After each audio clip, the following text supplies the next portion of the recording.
ตะวันจอดเลยมันเลยแล้ว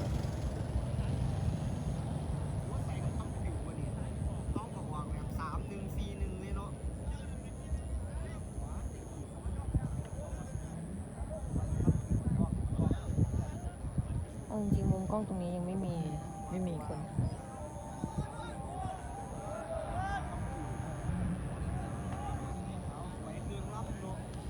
นี่ไงต้อง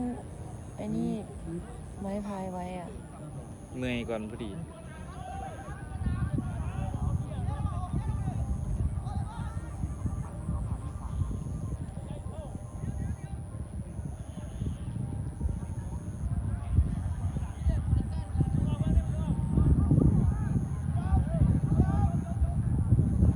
เสื้อเขียวนี่สำคัญมากทำไมไม่ใส่เสื้อสีเดียว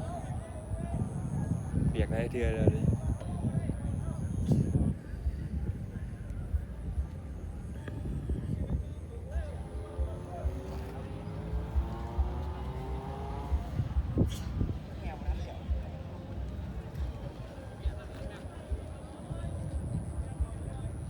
เอาหรอปะ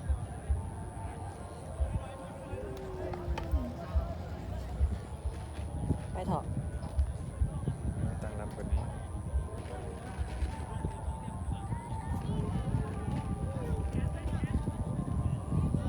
ดูรถแรกไม่มีใครหลังในการไม่มองนี้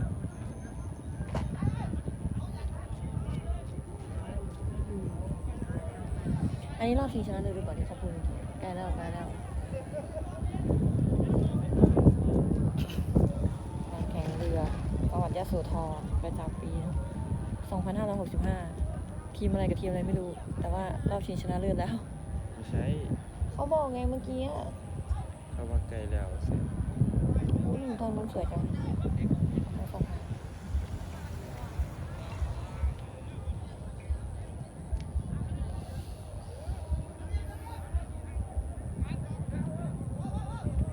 าจากกระแสน้ำ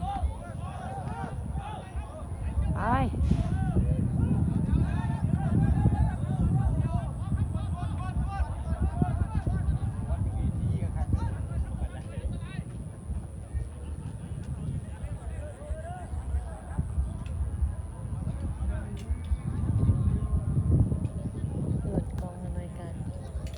ถึงตอนทำงานในเทศบาล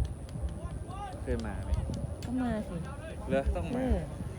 ม่วนบ่ปีน่ะแดด3 นาทีแล้ว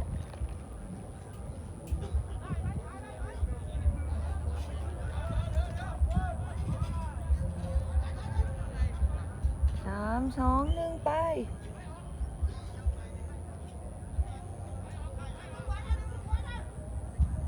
ต้องซ้อมใช่ไหมมันถึงจะพร้อมกันอ่ะใช่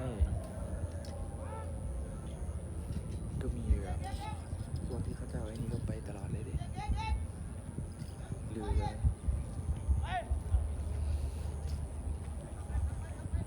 ใครอ่ะคนที่ปล่อยเรือยืนถือธงแดงอย่างเท่ครับนอนจริงไปเรือไหมทำไมไม่มีคนนั่งอยู่นะทางโน้นอ่ะนี่รถจัดเต็มออกไปเถิน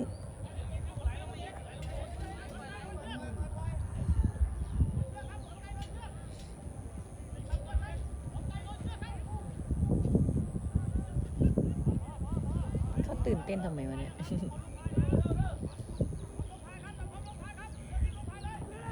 ไปไป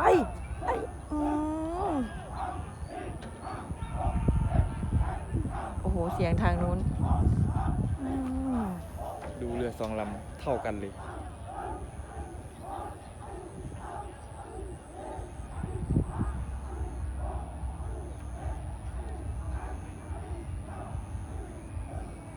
มาดูคนอยู่ข้างหลังอย่างเท่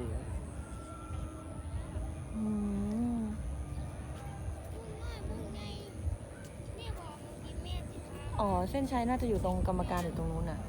ถือกล้องไม่แพนตาม ไปแล้วครับนอนๆมีเรือช่วยเขาเรียกว่าเรืออะไร ก็น่าจะไปดูตรงเส้นชัยด้วยนะ เออ